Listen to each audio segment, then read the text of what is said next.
Buenas tardes, hermanos. Dios les bendiga. Una bendición para nosotros estar aquí, ver consiervos como el pastor Díaz y su familia, fieles al Señor. Cuando hacíamos las conferencias de música, un pastor Urias iba a participar ahí. Ya hace años de eso, yo era el asistente del pastor Morales en ese tiempo. Y pastor Díaz era uno que nos apoyaba ahí con la orquesta. Y doy gracias a Dios por el ejemplo de ellos, la fidelidad de ellos al Señor. Y agradezco a la iglesia, al pastor Urias, por tomarnos en cuenta en esta conferencia. Es una bendición para nosotros. Nuestra familia está feliz de estar aquí y esperamos ser de bendición a ustedes. Y me tienen paciencia, no estoy del todo bien de mi garganta todavía, pero vamos a echarle ganas, ¿ok? Bueno, quiero dejar suficiente tiempo para que pastor Díaz nos predique y pastor Carrillo también. Vaya Lucas en su Biblia, en el capítulo número 24. Miren Lucas 24, sígame con su vista del 13 en adelante, por favor. En Lucas 24, vea la Biblia y sígame con su vista, versículo número 13. Y aquí, dos de ellos iban el mismo día a una aldea llamada Emaús, que estaba a 60 estadios de Jerusalén. E iban hablando entre sí de todas aquellas cosas que habían acontecido. Sucedió que mientras hablaban y discutían entre sí, Jesús mismo se acercó y caminaba con ellos, mas los ojos de ellos estaban velados para que no le conociesen. Y les dijo: ¿qué pláticas son estas que tenéis entre vosotros mientras camináis? ¿Y por qué estáis tristes? Respondiendo uno de ellos, que se llamaba Cleofas, le dijo: ¿eres tú el único forastero en Jerusalén que no ha sabido las cosas que en ella han acontecido en esos días? Entonces él le dijo: ¿qué cosas? Y ellos le dijeron: de Jesús Nazareno, que fue varón profeta, poderoso en obra y en palabra delante de Dios y de todo el pueblo, y cómo le entregaron a los principales sacerdotes y nuestros gobernantes a sentencia de muerte y le crucificaron. Pero nosotros esperábamos que él era el que había de redimir a Israel. Y ahora, además de todo esto, hoy es ya el tercer día que esto ha acontecido. Aunque también nos han asombrado unas mujeres que entre nosotros, las que antes del día fueron al sepulcro, y como no hallaron su cuerpo, vinieron diciendo que también habían visto visión de ángeles, quienes le dijeron que él vive. Y fueron algunos de los nuestros al sepulcro y hallaron así como las mujeres habían dicho, pero a él no le vieron.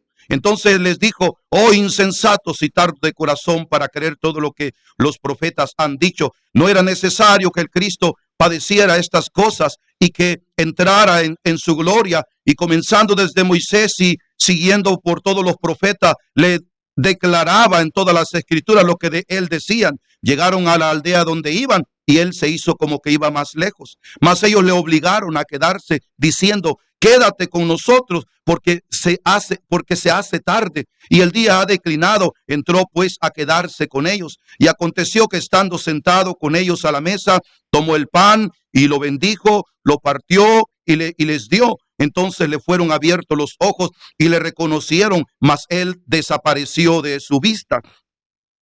Y se decían el uno al otro: ¿no ardía nuestro corazón en nosotros mientras nos hablaba en el camino y cuando nos abría las escrituras? Y levantándose en la misma hora, volvieron a Jerusalén y hallaron a los 11 reunidos y a los que estaban con ellos, que decían: ha resucitado el Señor verdaderamente y ha aparecido a Simón. Entonces ellos contaban las cosas que les habían acontecido en el camino y cómo le habían reconocido al partir el pan. Llamo su atención ahí en el versículo 16, por favor. Vuelva al versículo 16. Mas los ojos de ellos estaban velados para que no le conociesen. Hermano, creo que usted y yo hemos escuchado esta frase. El ser humano tiene un vacío en su ser y el ser humano trata de llenarlo con pecado y busca por acá o por allá. Ese vacío tiene una forma y solamente Cristo la puede llenar. ¿Verdad? ¿Cuánta gente busca por acá y por allá? Y bendito el día que a usted y a mí nos hablaron del Señor Jesucristo. Fuimos salvos. El Espíritu Santo vino a nosotros. La Biblia dice que, hermanos, somos bendecidos con toda bendición espiritual. La Biblia dice que nosotros somos verdaderamente ricos. Pablo dijo, este tesoro está, hermanos, en vasos de barro. Qué bendito privilegio, ¿verdad, hermano? Pero a veces lo tomamos a poco. No valoramos lo que tenemos. Aquí encontramos unos discípulos que no eran muy diferentes a nosotros. Dice la Biblia que esto aconteció el mismo día. ¿De qué día está hablando? Bueno, anterior a estos textos que leímos, está hablando del día que había resucitado el Señor, el primer día de la semana.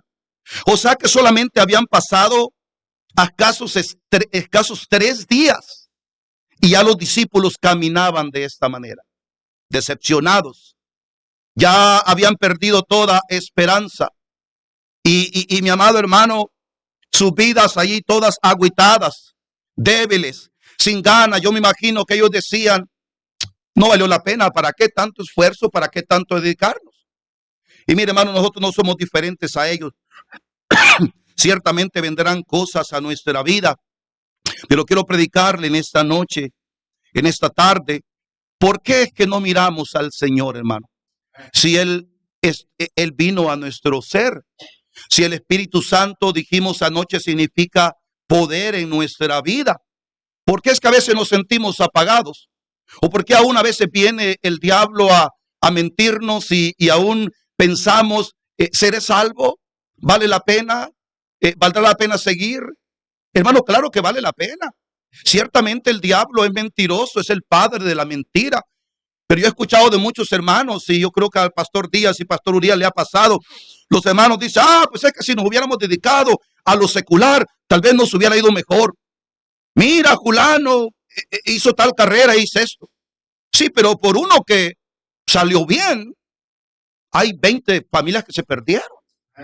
Y en vez de pensar, tal vez mi hijo o mi hija hubiera llegado a hacer esto en lo secular, o nosotros mismos, también debemos de pensar el otro extremo. O tal vez fuéramos unos viles borrachos. O tal vez nuestros hijos fueran los peores perdidos.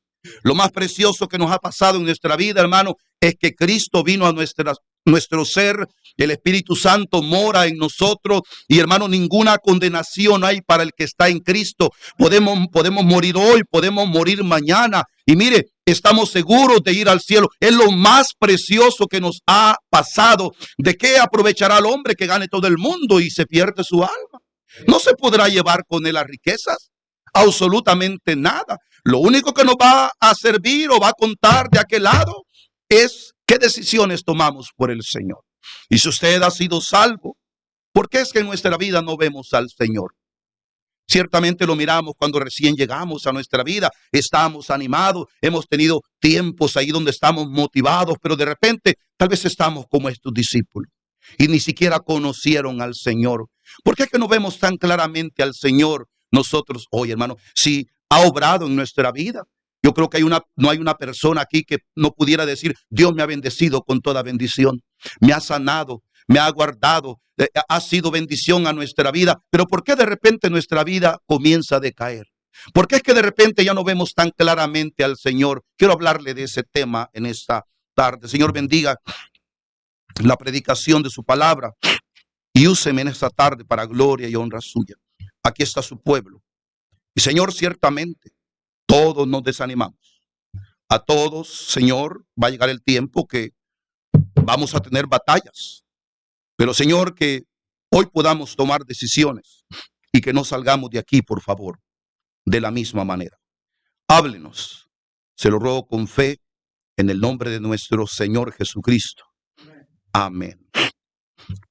La primera cosa, hermanos, que yo veo es que el mandato del Señor Jesucristo había sido, váyanse a Jerusalén, ¿se acuerdan? Quédense en Jerusalén, ahí esperen en Jerusalén, porque ellos se habían apartado y habían tomado otro rumbo. Y esa es la primera cosa que quiero decirle en esta tarde. Hermano, la orden del Señor las encontramos aquí, las órdenes de Él específicamente. Dice la Biblia que no podemos decir, es que está demasiado difícil, es que es imposible de obedecer, de guardar sus mandamientos. No, dice la Biblia, sus mandamientos no son gravosos. No, dice Deuteronomio, no están del otro lado del mar, ni están en las estrellas, donde podamos decir, no, pues es que no puedo ir hasta allá para obedecer el mandato de Dios. No, dice la Biblia, cerca de ti está, o sea, hermano, está a nuestro alcance a obedecer. Son cosas sencillas, son cosas que están a nuestra mano, que tenemos que hacer, hermano, para que Dios nos bendiga. La orden del Señor había sido, quédense en Jerusalén. En este punto, Jerusalén bien podría representar la iglesia del Señor. Yo sé que mucha gente toma en poco la iglesia, más en estos tiempos donde vivimos. La Biblia es blasfemada. Las iglesias son tomadas en poco. Es más, si te congregas, te tratan como si fueras cualquier persona. Hoy el que vale es el malvado, el impío. El cristiano es tenido como un tonto. No, mi amado hermano, mire, no importa lo que el mundo diga. Hermano, gloria a Dios el día que fuimos salvos y la iglesia delante del Señor vale, aunque para el mundo no valga. El Señor Jesucristo dijo, mira, las puertas del Hades no van a prevalecer contra la iglesia del Señor. Y no importa lo que digan, que se levantan nuevas iglesias y nuevas doctrinas. No, la doctrina que el Señor estableció permanece hasta hoy. Porque ve cada doctrina que se levanta, es que hay nuevo profeta, es que hubo nueva visión, es que las iglesias que venían de aquel tiempo perdieron el rumbo y fue necesario levantar nuevos profetas, nuevas visiones, hermano, no crea todo ese tipo de tonteras. Más que todo hoy en día cuando está el Facebook, cuando está la internet a nuestra mano, ¿cuánta gente no ha sido confundido por el YouTube? Mano, yo tengo gente de años en la iglesia que han sido arrastrados, han sido desanimados por un simple mensaje que escucharon en la internet. Yo he tenido gente que llega y me dice, pastor, ¿no deberíamos de congregarnos el sábado? Le digo, hermano, ese es el ABC de la vida cristiana. Yo pensé que ya tenías un poquito más de raíces. Pero hermano, estamos en ese tiempo. Y no debemos de tomar en poco la iglesia del Señor porque el mundo la menosprecia. La Biblia nos advierte que llegaría el tiempo donde la gente a lo malo llamaría bueno, a lo amargo llamarían dulce y a la noche llamarían día. Hermano, estamos en esos tiempos, pero nosotros debemos de dar valor a lo que Dios da valor, la iglesia del Señor. Estas cosas te escribo, dijo Pablo a Timoteo, para que tú sepas cómo debes de conducirte en la iglesia del Señor. Y Timoteo, te digo que la iglesia es la columna y el baluarte de la verdad. ¿Sabe qué significa eso? Un refugio, un lugar fuerte, un lugar seguro. Hermano, no hay lugar más seguro que la iglesia del Señor. No hay lugar más seguro. ¿Se acuerda cuando el niño Jesús se perdió? Y sus padres le dijeron, ay, es que estabas perdido. Por eso nos preocupamos, porque te andamos buscando por días. No, la enseñanza ahí es, no, hermano, el que está en la iglesia no se pierde. El que se pierde es el que está en el mundo. Dígame de uno que se ha perdido. Ay, pero es que los van a traumar. ¿Ha mirado uno traumado usted en la iglesia? Mis niños están contentos, ellos tienen comida. Ya desearía yo haber vivido con una familia cristiana como la que tienen mis hijos. No, hermano, es una bendición estar en la casa del Señor. Pero llegaría el día donde el mundo a lo bueno llamaría malo. Pero Timoteo, la iglesia es la columna y el baluarte de la verdad. Si nosotros no apoyamos la iglesia, ¿a dónde se van a congregar las nuevas familias que vengan? Usted y yo fuimos ayudados por la iglesia. Esta iglesia apoya misioneros y es una luz en este lugar. Hermano, apoyemos la iglesia del Señor. Ese lugar que Dios ha establecido es el cuartel donde se preparan los soldados. Apoye la iglesia del Señor congregándose. En todos lugares hay broncas, hermano. En todos lugares hay problemas. Pero apoye la iglesia del Señor. Es un lugar especial. En Génesis 28, cuando Jacob andaba allá, se acuerda que se fue, que transió a su hermano y andaba por allá de tranza también y se encontró otro más tranza, aquel por allá. Pero dice la Biblia que ya cuando le estaba cayendo el 20 andaba por allí. Un día Dios, en una visión, ahí Dios le habló y se acuerda, él miraba una escalera hasta el cielo y dice que cuando él despertó dijo, este lugar es un lugar especial. Este lugar es la casa de Dios y puerta al cielo. Fue la frase que él dijo. ¿Dónde se construyó el templo? Allí. Él hizo un lugar allí para adorar a Dios. Si el mundo menosprecia a la iglesia, usted dé valor a la iglesia. ame la iglesia, ore por la iglesia, ore por su pastor, congréguese, apoye con sus diezmos y ofrenda, ayude a la iglesia del Señor. Cuando Moisés iba a traspasar el mando al nuevo líder, a Josué, siendo un hombre que había predicado tantos mensajes, en esta ocasión en Deuteronomio 31 usted puede encontrar esta historia allí.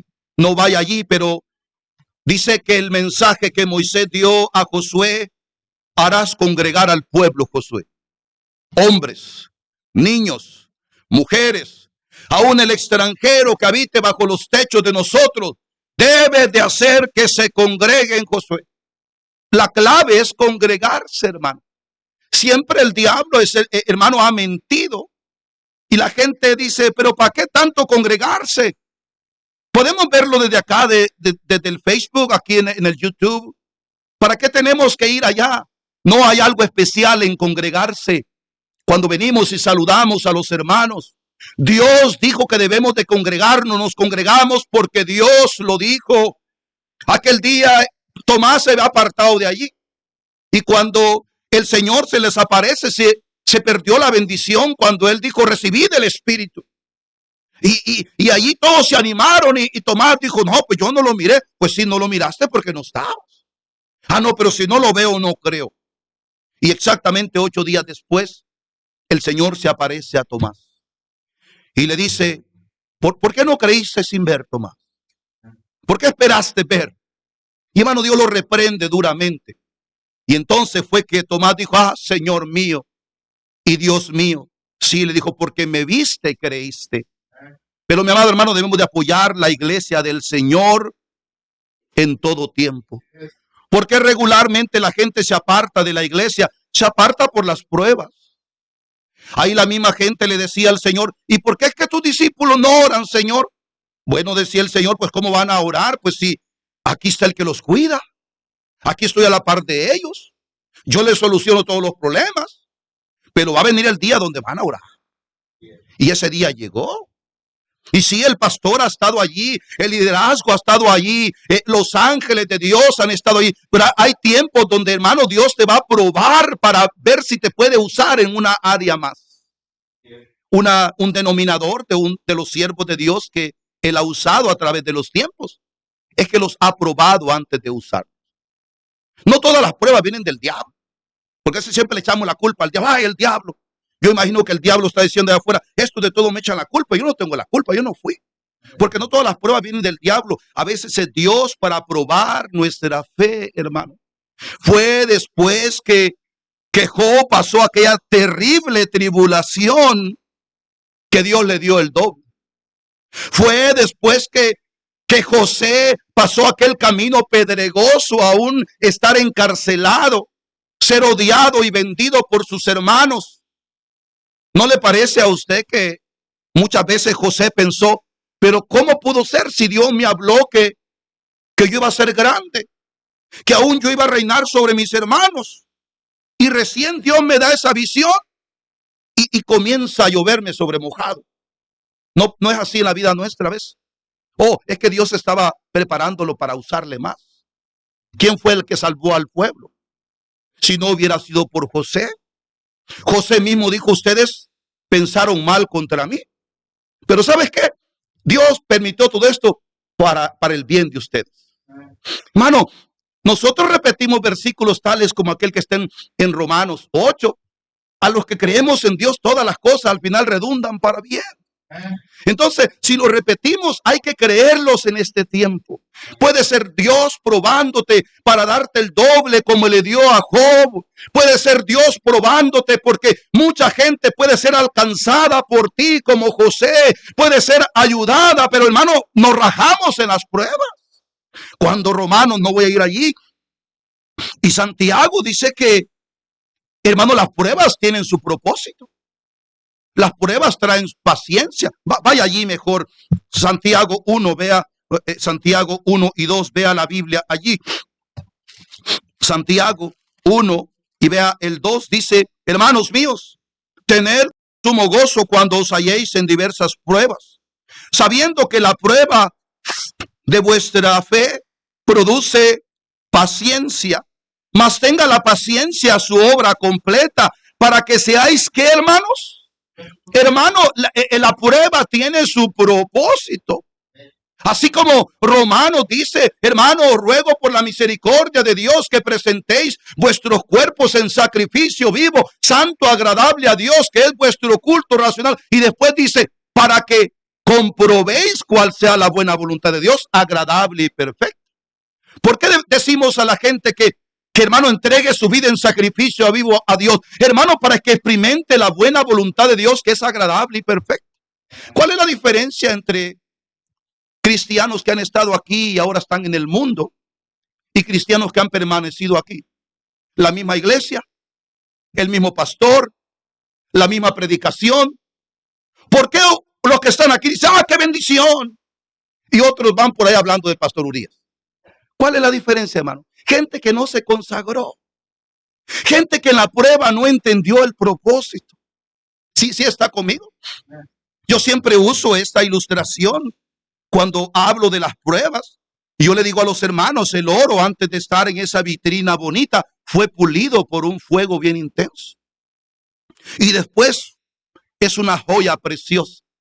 Son cuadros de la vida de un cristiano. Seremos pasados por el fuego. Después que fueron pasados los hebreos ahí por ese horno de fuego, fue que el rey dijo, nadie se meta con el Dios de los hebreos. El Dios de los hebreos es verdadero y el Dios de los hebreos salva. Y hermano, el nombre de Dios fue levantado en alto, pero cayeron hasta dentro del horno de fuego. No lo libró antes. No podría Dios librarlos antes, ¿cómo no? Pero Dios quiso que llegaran hasta el fondo del horno de fuego para enseñarnos algo a nosotros. Hemos oído de qué preciosos son los diamantes, pero los diamantes, antes de ser diamantes, eran unos carbones feos, sin chiste.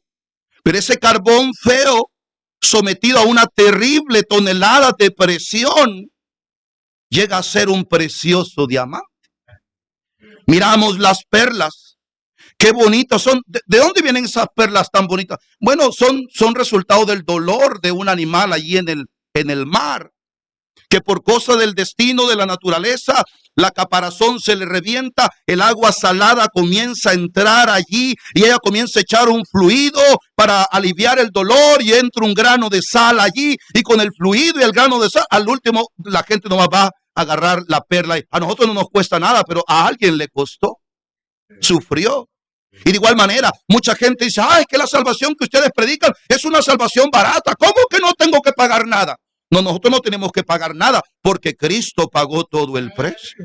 Él pagó todo el precio. Leía la historia de un hombre que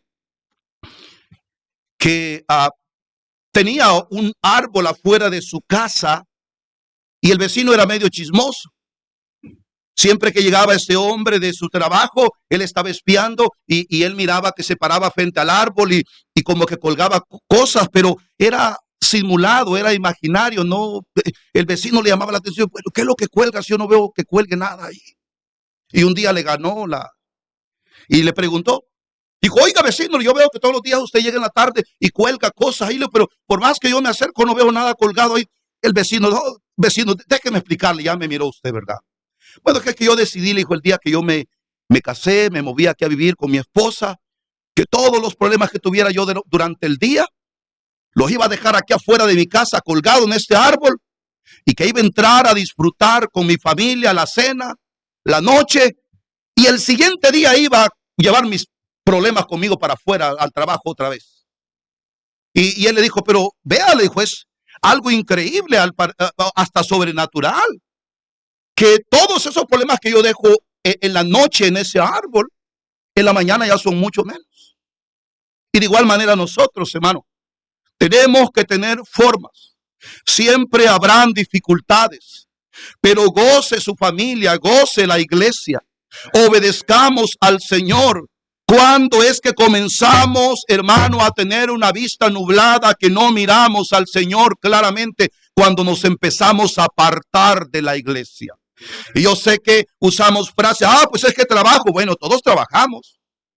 No, pues es que Hemos estado enfermos, pastor. Sí, pero hermano, un día, 2 días de enfermedad, pero no te vayas quedando. Es que lo vamos a ver por internet. Nada suple el estar aquí presente. Congréguese físicamente. Esas iglesias que se han levantado hoy, iglesias invisibles, hermano, están llevando al fracaso al cristianismo. Hay que mirar, dice la Biblia, hacia las sendas antiguas.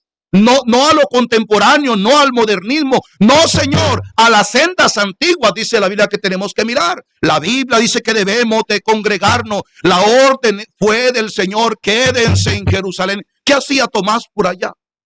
¿Qué hacía Pedro por allá con otro grupo por allá pescando? ¿Qué hacían estos rumbo a Emaús? Esa no fue la orden. Por eso el Señor fue a alcanzarlos y los reprende duramente. Y si usted no se congrega, esto es para usted. Usted debe de congregarse. ¿Por qué debo de congregarme? Porque Dios dice que tiene que congregarse. Con eso es suficiente. No deberíamos de dar tanta explicación. Dios dice que tenemos que congregarnos y debemos de congregarnos, hermanos. La otra cosa ya lo leímos en el contexto allí. Cuando, hermanos, es que no miramos claramente al Señor, cuando nos alejamos del Señor, ciertamente escuchamos frases tal, Dios está en todo lugar. Sí, ciertamente Dios está en todo lugar. Dios es todopoderoso. Él está en todo lugar y conoce todo, ciertamente sí. Pero Él ha escogido lugares específicos. No me diga que va a estar igual en una iglesia que en una cantina. No, hay lugares donde, hermano, Dios se presenta de una manera, y lo vemos a través de la Biblia, como en el templo se llenó de humo y cómo visitó la iglesia de una manera especial. No vemos al Señor Jesucristo en la playa el domingo. No lo vemos en la cantina o el día de reposo. Hermano, Él estaba en la sinagoga, Él se congregaba. Y si el Señor Jesucristo se congregaba, ¿quiénes somos nosotros para no congregarnos? La segunda cosa, que hermano, que hace ver que muestra que nos estamos alejando del Señor y hemos tomado el rumbo equivocado hacia Emaús y hermano, ya no miramos claramente al Señor porque ellos no le reconocieron, pensaron que era un forastero, que era una persona que iba ahí de paso nada más. La segunda cosa, hermano, es que vamos a andar hablando, van a salir cosas de nuestra boca que no deberían de salir. El Señor le reprendió y le dijo, ¿qué pláticas son estas? ¿Qué irían hablando, hermano? ¿Qué irían hablando? Tal vez irían chismeando. Tal vez de esa iglesia que hablaban bonito, decía, vaya a nuestra iglesia, miren nuestra iglesia, Emanuel, ahí en Pomona, somos una iglesia donde hay música, donde ganamos alma, donde cuidamos a los niños y vamos a hacer de bendición. De esa misma boca que salían esas palabras para invitar a la iglesia, ahora estaban hablando en contra de la iglesia. Estaban hablando en contra de los hermanos. ¿Se acuerda cómo estaban los corintios? Mucha gente dice que los corintios, wow, cuántos dones espirituales tenían. Pues hermano, que hoy la gente se ha dedicado a los dones espirituales, ¿verdad, hermano? Y usan como ejemplo la iglesia de Corinto. Pues tenían dones espirituales, pero creo no hay gente más carnal que ellos. Que tengan dones espirituales no quiere decir que no son mundanos. Eso no muestra nada, ¿verdad? Puede ser una persona que no tiene muchos dones, pero hermano, camina más con el Señor que aquel que tiene dones. Pero Pablo, entre las cosas que le reprocha a la iglesia de Corinto, en su carnalidad, es que, hermano, se peleaban entre ellos.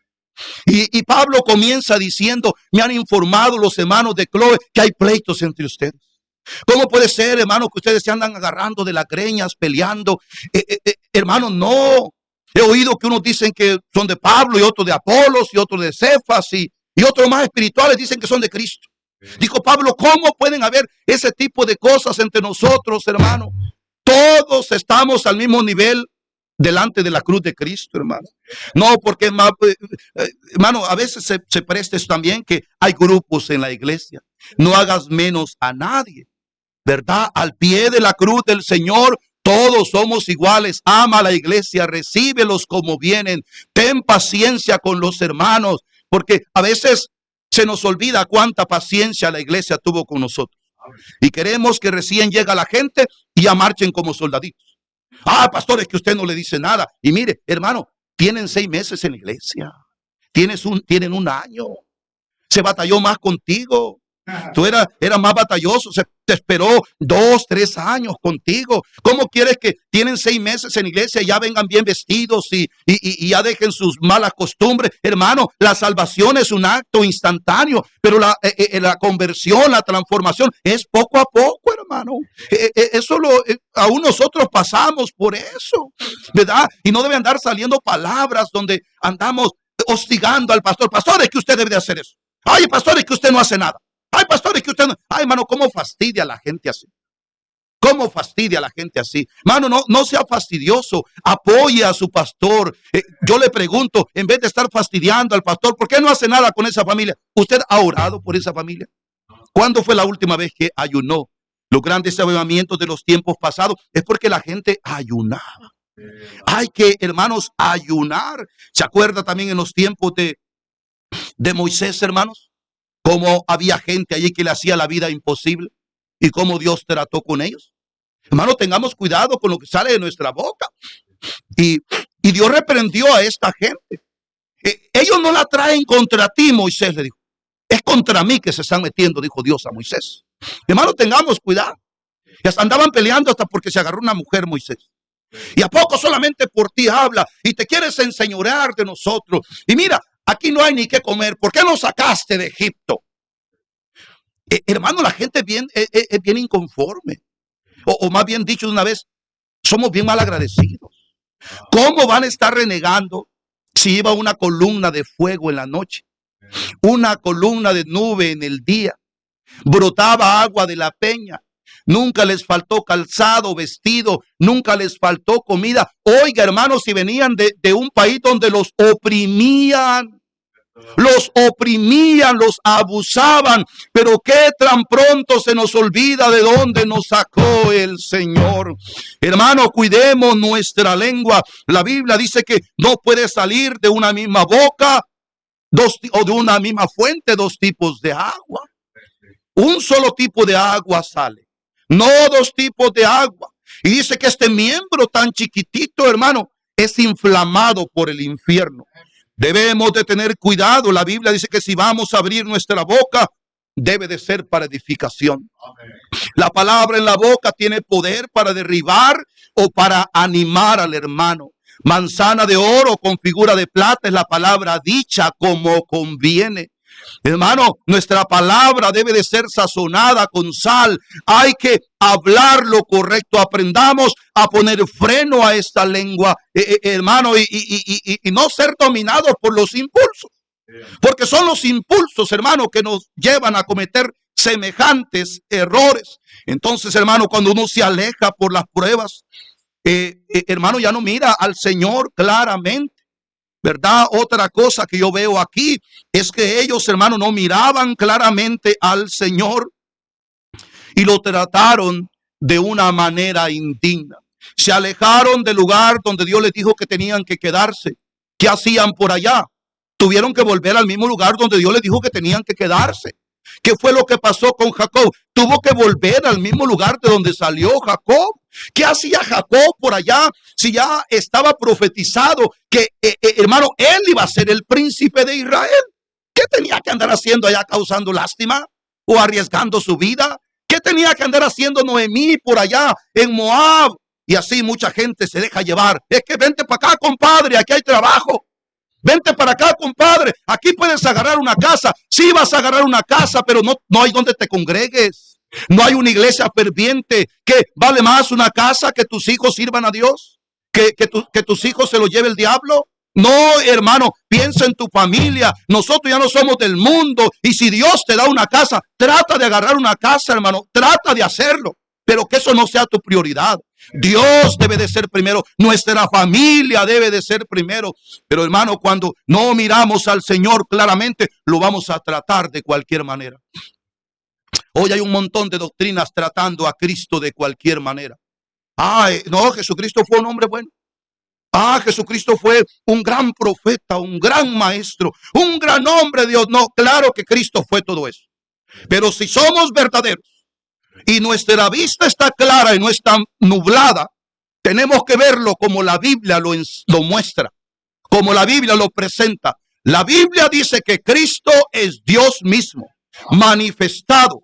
Y a veces, hermano, la razón que a veces los testigos y otros nos agarran en curva es porque nosotros no nos preparamos. Ah, pero es que este versículo aquí dice que tuvo hambre. ¿Cómo Dios va a tener hambre? Oh, dice que Cristo murió en la cruz. ¿Cómo Dios va a morir? Bueno, es que Cristo era 100% Dios y 100% hombre. Tenemos que entender cuándo se está refiriendo a la humanidad del Señor Jesucristo y cuándo se está refiriendo a la deidad del Señor Jesucristo. Pero como no estudiamos, no sabemos el contexto, allí nos agarran en curva los testigos de Jehová. Pero la Biblia nos enseña, mi amado hermano, que Cristo es Dios mismo. Y hoy más que nunca tenemos que tener cristianos celosos porque nos quieren robar, hermano, la fe. Los fundamentos de la fe están siendo golpeados duramente, están siendo socavados, hermano. Hoy ya no se predica del infierno, ya no se predica de la vida eterna. Todo lo contrario, nos atacan a nosotros. Nosotros que todavía vamos como la senda antigua lo hacía, puerta a puerta todos los días, o por lo menos cada semana, presentando el evangelio. Hoy nos quieren decir que hasta la frase que usamos nosotros, recibir a Cristo, que no es algo bíblico. ¿Cómo no es? La Biblia dice que hay que recibir a Cristo. La Biblia lo enseña. Escuchaba del pastor Carrillo un día que dijo que uno le dijo, no, ganar alma no está en la Biblia. Y esa frase la ha usado varias veces, pastor, la tomé prestada sin decirle a usted. Pero el pastor Carrillo dijo, aparte de grosero, ignorante, porque ganar almas sí está en la Biblia. El fruto del justo es árbol de vida y el que gana almas es sabio. Mano, pero cuando nos empezamos a alejar de la iglesia, hermano, ya el vocabulario no será el mismo. Y ya no miramos y ya no tratamos con respeto como debe de ser, de una manera digna al Señor. Ellos le dijeron, ¿eres tú el único forastero que no se ha enterado de lo que ha pasado aquí? No lo conocieron. Y a veces, hermano, gente que estuvo con nosotros, que cantaba, que servía, gente santificada, vamos por ahí, hermano, y decimos, ¿qué le pasó a eso? Se trastornó. ¿Cómo puede ser que salen semejantes palabras de la boca? Hermano, está irreconocible. Ahora se viste peor que un mundano, porque la Biblia dice que tenemos que tener cuidado porque más espíritus vienen. Y por eso es más fácil ir y ganar a un impío que una persona que se ha vuelto rebelde. Dice la Biblia, como no quisieron tener en cuenta a Dios, pues Dios los entregó a la mente reprobada. Y hicieron tantas perversidades. Y está hablando de gente en Romanos 1 que estuvo expuesta a la predicación, hermano. Gente que estuvo en la iglesia. No está hablando de gente incrédula que nunca estuvo expuesta. No, habló de gente que no se consagró, que estuvo aquí como simpatizante, como oyente, como a ver qué pasaba, pero nunca tomó decisión. Tenga cuidado con eso. Conságrese para el Señor. No lo trate como cualquier persona. Él debe ser el rey de nuestra vida. Él debe de ser, hermano, el centro de nuestra vida. Él es nuestro Salvador. Él es el Dios en la carne que vino a morir por nosotros. Y si otro por ignorancia o por lo que sea trata al Señor de cualquier manera, usted trátelo como la Biblia enseña. Porque hoy escuchamos de todo. Cada blasfemia que se escucha del Señor Jesucristo. Tenga mucho cuidado. Hace poquito, una señora que llegó a la iglesia y me dijo, yo tengo muchos años de cristiana. Ah, está bien. Y de repente me empezó a mandar textos. Me dijo, oh, dice, hay una señora con la que yo estoy hablando que dice que Jehová no es Dios. Yo le dije, mire, hermana, yo no la puedo estar cuidando las 24 horas. ¿Verdad? Usted tiene que decidir. Yo ya puedo notar con lo que usted me está diciendo, la manera que me lo está diciendo, que usted ya prestó oído a eso. La que va a terminar mal es usted. ¿Qué pasó con Eva? Le prestó atención a la serpiente. Hermano, yo fui directo y tenemos que ser directo con la gente, no andarle con rodeos antes de que los arrastre el mundo. Ella no puede decir, no me dijo, no, yo sí le dije, pero no entendió. Tiempo después no vino y hermana, no ha venido. Dice, no, ya no creo en Jehová. Porque Jehová no pudo ser que mate niños y guerras y... Le dije, hermana, hay una explicación, simplemente que usted buscó que se lo explicara una persona incrédula, una persona impía, un enemigo de Dios, pero si usted hubiera venido a mí, yo se lo hubiera explicado. A esta gente que Dios arrasó en el Antiguo Testamento, fue gente que Dios le advirtió. Dios habló, Dios trató con ellos. No pongan resistencia, no se opongan al pueblo de Dios porque los van a arrasar. Dios, pero le digo, no hicieron caso, se volvieron enemigos de Dios.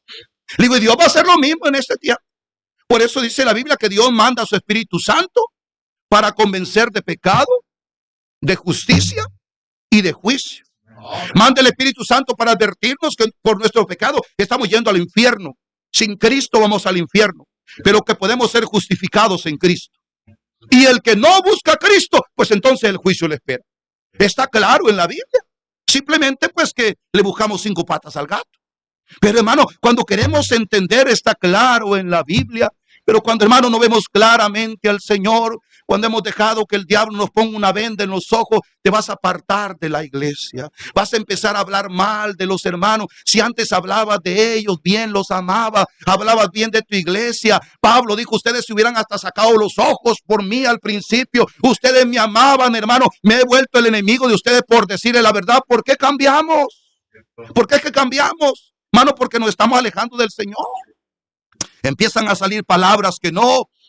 Después de empezar a maltratar o tratar mal a la iglesia, a los hermanos, ya no reconocemos a Cristo como el Rey de nuestra vida. Y allí en 24, déjame ver la hora, 24, 25, tengo que terminar luego. Hermano, el Señor le llama insensatos. Insensatos. Eso significa gente dura de corazón, inmadura, gente que no quiso poner de su parte. Porque si miramos en el contexto, esto no eran gente desconocida, no era gente que estuvo con el maestro de maestros, estuvieron con el Señor Jesucristo. Todavía se nos pasa a nosotros que la gente se nos vaya porque, hermano, pues ¿quiénes somos nosotros como pastores? Pecadores también. Pero ellos estuvieron al lado del maestro, hermano, al lado del maestro. Allí estuvieron. Y si a ellos el diablo vino a volverlos insensatos, eso significa gente que no le importa la vida cristiana. Pasa años y aquí está la orquesta, pero no te importa. Hay ganancia de alma, pero no te interesa. Hay servicio entre semana, no, yo entre semana no, porque pues entre semana hace frío. Hermano, gente insensata, el diablo te vuelve insensible, te vuelve apático y un día Dios te lo va a restregar en la cara. Dios les está diciendo, la razón que ustedes van con este espíritu aquí es por insensatos. Porque les he hablado, les advertí, les dije que iba a resucitar. Ustedes lo sabían, escucharon de las mujeres que resucité. Ustedes saben, pero no escucharon. ¿Cuál fue el reproche de Cristo cuando Marta y María le reclamaron de Lázaro que no llegó? El Señor le dijo, no les he dicho. No les he dicho. Él les había dicho que Él tenía el poder para levantar a Lázaro. Ellos hubieran evitado tanta angustia, tanto sufrimiento, tanto lloro. Si hubieran evitado todo eso, si ellos hubieran dicho en cualquier momento aparece el maestro y no importa si estoy muerto, el Señor lo va a resucitar. El Señor le dijo, pero no les he dicho que si creen verán la gloria de Dios. No les he dicho que yo soy la resurrección de la vida. Oh sí, Señor, sí creemos, pero pues, ¿cuándo lo vas a resucitar? No, ahorita mismo, digo el Señor. Ahorita mismo te lo resucito. Hermano, pero somos insensatos. No creemos a la bendita palabra del Señor. Dice que cuando Él les abría las escrituras y le hablaba de los profetas, Lucas 24, 32, ellos mismos dijeron, ¿no ardía vuestro corazón? No ardía vuestro corazón cuando nos abría las escrituras y nos hablaba de los profetas. Y hermano, no es que Dios no estaba allí tratando con sus corazones. Somos nosotros los que resistimos al Señor. Cuando este Esteban estaba siendo apedreado y se avienta esa tremenda predicación, Esteban mencionando casi toda la Biblia, dijo, ustedes son insensatos y resisten al Señor.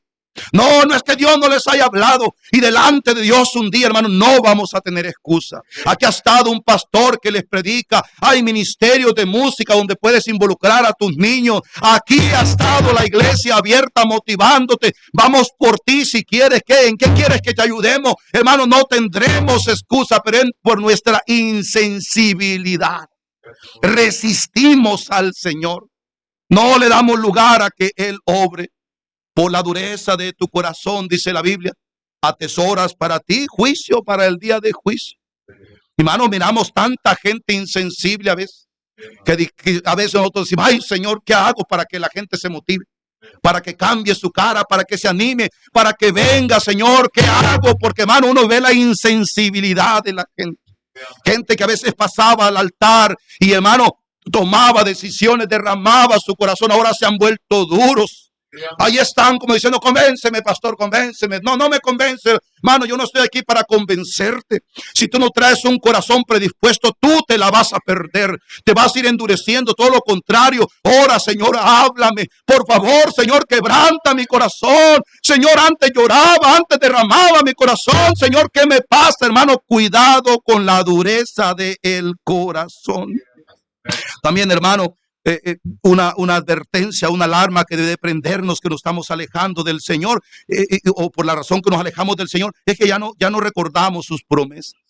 El Señor les había prometido, el Señor se los había dicho una y otra vez, pero pudieron más las filosofías, los dogmas, las costumbres de los rabinos. Muchos allí, entre ellos los, ¿cómo se llamaban estos que no creían la resurrección? ¿Cómo se llamaban los que no creían la resurrección? Los saduceos. Entre ellos los saduceos no creían la resurrección. Pudo más ese dogma y esa costumbre de ellos que todo lo que de frente les había dicho el Señor: voy a resucitar, voy a resucitar. Al tercer día me voy a levantar de la tumba, voy a resucitar.